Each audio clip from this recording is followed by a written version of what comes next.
Bueno, muy bien, arrancamos entonces con lo que es relato épico. Esto lo vimos la clase pasada, pero bueno, voy a terminar la explicación. Habíamos hablado entonces que el relato épico, sí, el origen está en la antigüedad, que es un relato, el relato emblemático es la Ilíada, que es básicamente quien ofreció un modelo, ¿sí? Y se proyecta hasta la actualidad, es decir, la épica encuentra como su modelo más grande en la Ilíada. O sea, son relatos antiguos que vienen desde muchas épocas. Vimos, también les conté que no es solamente de Grecia, sino que la mayoría de los pueblos antiguos tienen sus relatos épicos y que fue el origen a la novela. ¿Por qué? Porque la épica es poesía narrativa, ¿sí? ¿Por qué poesía? Porque está escrita por lo general en verso, que esto servía para mejor memorización, y cuenta las hazañas de un héroe, los grandes hechos que rodean a la historia de los héroes. Por eso, les dije, la novela en realidad, si yo me pongo a pensar en esta definición de épica, podemos decir que La ciudad de las bestias pertenece a la épica porque cuenta las hazañas de un héroe. Pero bueno, tiene que tener determinadas características. La épica antigua no era solamente de entretenimiento, también educaban. La Ilíada y la Odisea eran libros de educación también. ¿Por qué? Porque mostraban un modelo. El héroe se presenta como un arquetipo que representa determinados valores, ¿sí?, que se busca para una sociedad. ¿Cuáles son las características de la épica? Que por lo general transcurren en un pasado remoto, que tienen un personaje central que es el héroe, y este héroe es único, es decir, hay un solo héroe que tiene virtudes, pero quienes lo rodean comparten en menor medida esos rasgos que lo convierten en heroico. Son arquetipos, es decir, son modelos a seguir, y tienen epítetos, es decir, sobrenombres. Yo les había contado, por ejemplo, en la Ilíada se dice Aquiles el de los pies ligeros, resaltando su velocidad, o Atenea la de los ojos de lechuza, o Helena la de blancos brazos, ¿sí? Se resalta una virtud. Por lo general, los héroes antiguos son guerreros, ¿sí? Es como que la guerra era algo tan común, era lo que pasaba, ¿sí? Que ahí es cuando el héroe desarrolla sus capacidades hasta convertirse casi en dioses. Esos valores lo que los define más claramente al héroe son el valor, la lealtad hacia los compañeros, y además en la épica medieval se resalta la relación con el rey de vasallaje, o sea, la obediencia y fidelidad absoluta a su señor, ¿sí? Esto es en la épica más medieval, pero en la antigua esas eran las características: la lealtad, el valor, la fortaleza física. Yo les contaba que igual no en todos los pueblos los héroes son guerreros. Por ejemplo, si pensamos en la Biblia, en el pueblo judío, los patriarcas de Israel, que eran arquetipos y modelos a seguir, cuyas historias se cuentan en la Biblia. Por ejemplo, Moisés no es un gran guerrero, Moisés, pero sigue siendo un héroe, ¿sí?, que libera al pueblo de Egipto por orden de Dios, por supuesto. El pueblo judío tiene toda su historia atravesada por la religión, igual que los griegos, los griegos también. Lo que pasa que, bueno, en Moisés el rol de Dios es distinto. O sea, Dios se mete en la historia según el pueblo judío, en la religión judía. Dios está presente en la historia, porque de hecho los judíos han sido pueblo elegido por Dios. Entonces vemos a Moisés, por ejemplo, que abre el Mar Rojo, hace salir al pueblo de Israel de Egipto. Sin embargo, no mediante la guerra, sino mediante el poder de Dios. O sea, acá tenemos un héroe religioso. Pero por regla general, los héroes siguen al modelo del guerrero, ¿sí? La épica medieval. ¿Qué pasaba en el medievo? Entonces, en la épica antigua, ¿sí?, se contaban estas hazañas de héroes en pasados remotos que tenían mucho que ver con lo mítico y con lo religioso. En la Edad Media no es tan así. En la Edad Media, el guerrero sigue siendo el héroe, ¿sí? La literatura era oral, estaban estos personajes que eran los juglares, que eran artistas callejeros que iban de pueblo en pueblo contando las historias. Pero las historias medievales tienen mucho de real, sobre todo en cierto sector de Europa, como ser España y Francia, ¿sí? Tienen una épica mucho más realista que está centrada en héroes que realmente existieron. Hay una triple finalidad, o sea, la épica tenía tres fines. Por un lado, informaba de lo que estaba pasando, por eso los héroes son reales. Hacían propaganda para que la gente se uniera al ejército, y además entretenían. No había Xbox, no había tele, era la forma que había. Entonces, en España y Francia es mucho más realista. Sin embargo, en el pueblo anglosajón tiene el Beowulf, el héroe es Beowulf, que lucha contra un monstruo que es Grendel. Entonces ahí vemos totalmente fantástico. O los Nibelungos, donde hay gigantes, donde hay enanos, ¿sí? Hay elementos más fantasiosos.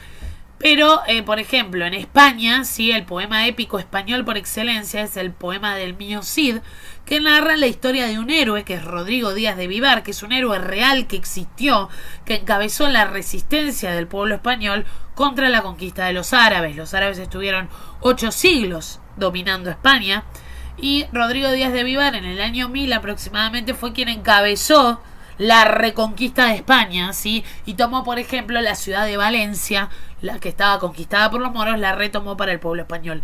Entonces vemos que es mucho más realista. Acá no hay... Está exagerado, o sea, yo les decía en la clase, el Cid eran, no sé, 1000 soldados y los moros son 5000 y los españoles los pasan por arriba.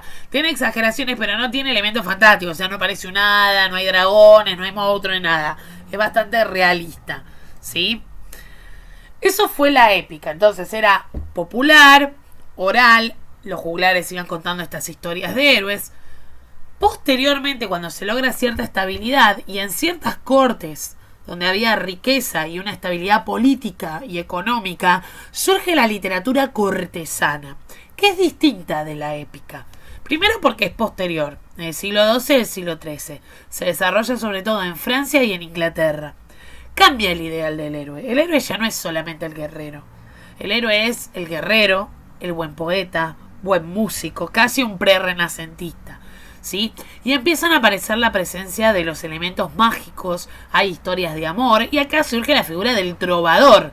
El trovador era un noble, por lo general, que vivía en la corte, que además de ser apuesto, lindo, no sé qué, además cantaba y componía historias, ¿sí? Para entretener a la corte. Era más de entretenimiento, no tenía la triple funcionalidad de la épica, sino que acá el objetivo era divertir y entretener a la gente. La literatura cortesana, por ejemplo, estas historias que nosotros conocemos de caballeros y damas y la princesa secuestrada por el brujo, todo eso es literatura cortesana. Es cero práctica, o sea, es solamente de entretenimiento. Y acá es cuando aparece, ¿sí? La figura del rey Arturo.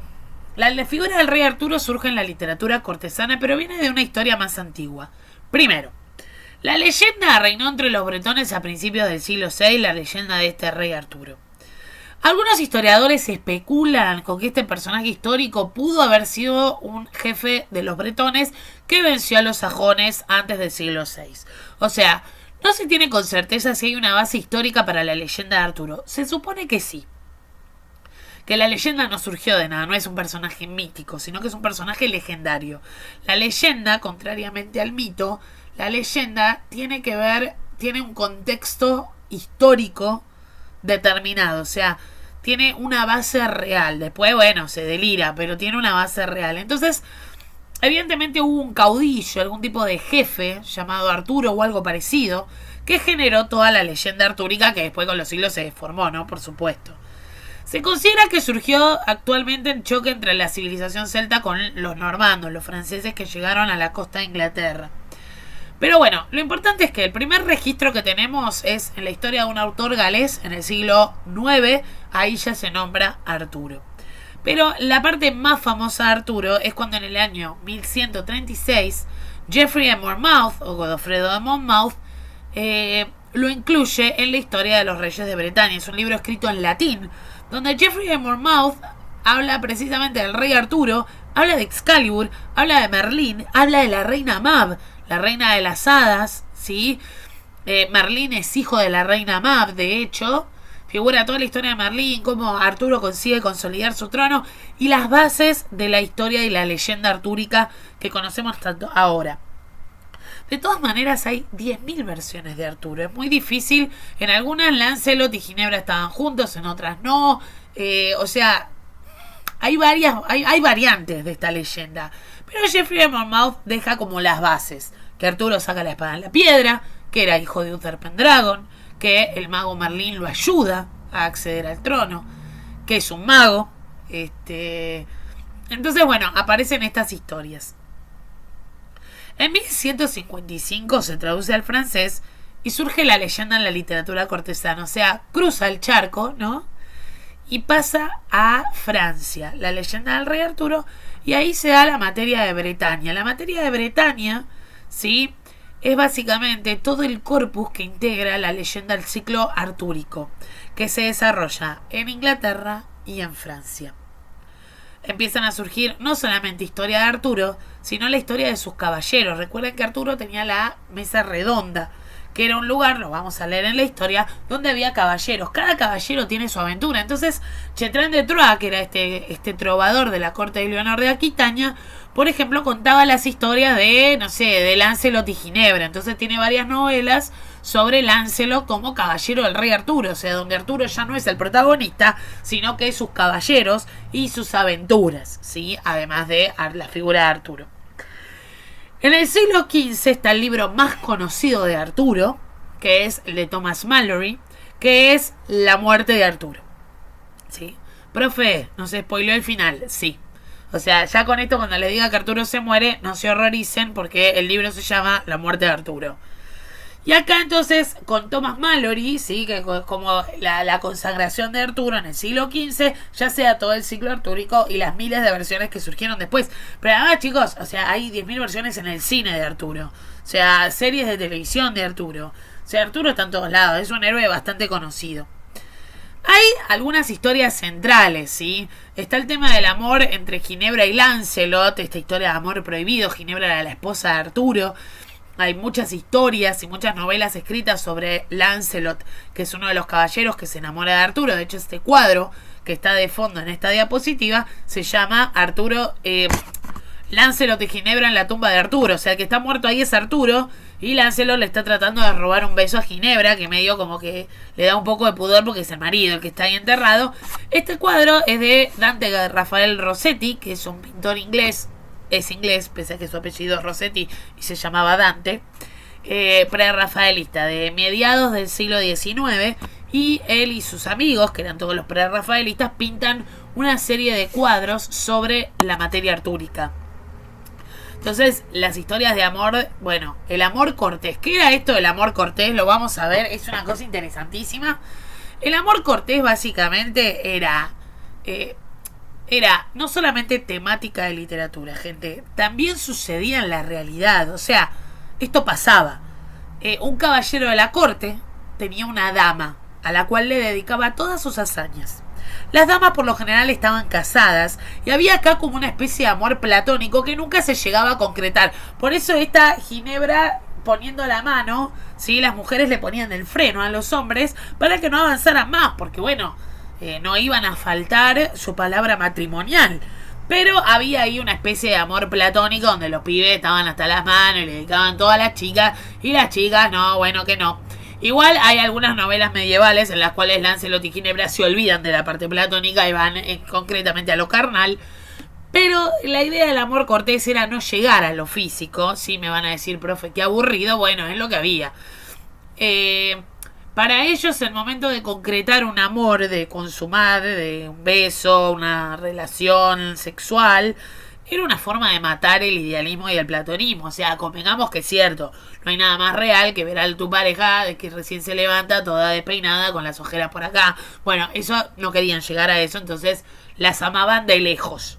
Sí, les dedicaban todo y a lo sumo un roce de mano como máximo. Y esas eran las grandes historias de amor. Sí, un embole y sí, bueno, ¿qué quieren que haga? Era así el medioevo. Y esto existía de verdad, si quieren un día les cuento las cortes de amor y Leonor de Aquitania y su amor cortés, que era una cosa loquísima. Dentro de las historias centrales entonces de Arturo tenemos el de amor de Ginebra y Lancelot, más allá de las aventuras de Arturo, ¿no? Por supuesto, y la espada en la piedra. Los caballeros de la mesa redonda, ¿sí? Como Lohengrin, Tristán, Percival, el mismo Lancelot, que eran caballeros muy conocidos y que cada uno tiene sus propias aventuras. La búsqueda del Grial. La búsqueda del Grial es uno de los grandes temas del ciclo artúrico. Hay novelas que narran cómo los caballeros van a buscar, emprenden una búsqueda de la copa con la cual bebió Cristo en la última cena. De hecho, hay una película llamada Indiana Jones y la última cruzada, donde Indiana Jones va a buscar el Grial. Bueno, hay toda una parte del ciclo artúrico de novelas escritas en el medioevo que narran esto, como las aventuras que fueron pasando estos caballeros para encontrar esa copa que tenía propiedades casi mágicas. Hay historias de traición, de venganza, hay mucho elemento mágico. O sea, tenemos a Nimue, Nimue es la dama del lago, es su hada, es la que le da la espada a Arturo. tenemos a Merlín el mago que lo ayuda y le colabora, Morgana, que es la mala, Morgana es la medio hermana de Arturo, que le tiene muchísima bronca y ella también maneja las artes negras, ¿no? De la magia y la vuelve loco el pobre Arturo, lo traiciona, se quiere vengar también, bueno, ya vamos a leer la historia. Entonces vamos a hacer un cuadro, si acá vemos las diferencias entre lo que era la épica y la literatura cortesana. La épica, bueno, el héroe épico realiza hazañas, cumple con los deberes de vasallo, hace dioses al rey, pelea para defender su patria, es realista y es más histórico, tiene un carácter sencillo que remite un pasado glorioso y expresa la tradición del pueblo, se centra en valores y básicamente es la guerra, ¿no? El héroe como la virtud fundamental de la lealtad a su rey y a sus compañeros de armas y luchar contra el enemigo por Dios y por la patria, punto. No hay más historia que esa. En cambio, en la literatura cortesana tenemos un caballero andante que no le interesa la política, sino lucirse en las armas, por eso vencemos al monstruo y somos todos los más lindos y los mejores. Siempre hay algún personaje histórico imposible de determinar como Arturo, o sea, no sabemos cuál es su bagaje histórico. Aparece la magia y... o sea, interesa lo subjetivo y lo sentimental. O sea, acá hablamos de amor, de traición y demás. O sea, es todo más sentimentaloide, distinto de la épica que es como más crudo. Profe, ¿cuál le gusta más? Claramente la épica, muchacho. A mí los sentimientos no me caen bien.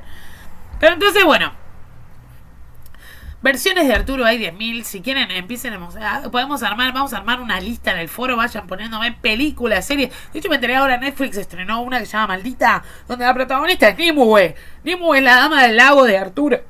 En Netflix tienen Merlín, que es una serie que está buenísima, pero que no tiene nada que ver con lo que vamos a leer nosotros. Que el protagonista es Merlín y Arturo, Merlín de joven.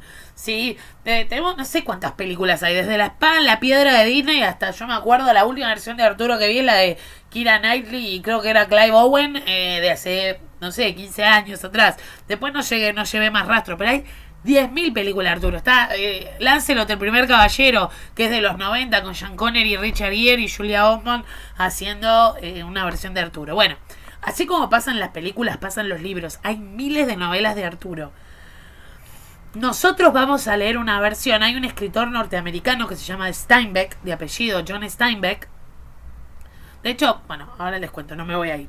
John Steinbeck escribió Los Hechos del Rey Arturo. Lo que hizo este escritor es un poco ir viendo todas las versiones que había y armó una novela, tomando las distintas versiones, armó lo más parecido a una novela de Arturo.